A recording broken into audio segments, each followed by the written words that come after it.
N'importe quoi, n'importe où, n'importe comment, c'est ce que réclament les habitants de Vence, qui expliquent que dans leur ville, la qualité de vie et la protection de l'environnement se dégradent. Ils ont constitué un collectif pour une urbanisation raisonnée. Véronique Varin et Éric Jacquet les ont rencontrés.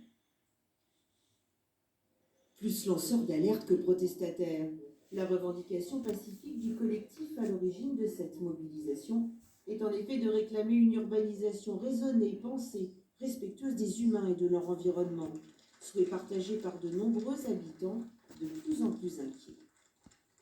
Vence a construit dans les années 70, 90, 2000, 2020. On a vu ce que c'est devenu, ça peut être bien, mais on a peur. Vence est une ville idéale, une campagne, et il faut que ça reste comme ça. On n'est pas là à remettre en question tous les projets immobiliers, heureusement. Mais par contre, ce qu'on remet en question, c'est tout le travail préalable qui doit être fait et qui doit se réfléchir. Et voilà, et ça c'est essentiel pour le bien vivre. Pour beaucoup, les risques, ce sont plus d'embouteillages, de pollution, mais pas assez de place dans les écoles ou les crèches. Pour d'autres, le mal est déjà fait, avec un ensemble immobilier qui cristallise la colère, celui-ci baptisé Parc Chagall.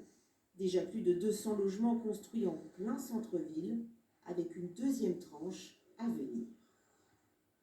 Là, ce qui a été fait derrière, c'est une catastrophe.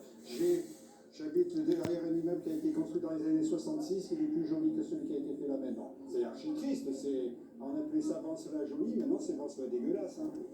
Dans sa lettre au maire, le collectif réclame aussi de ne plus être mis devant le fait accompli.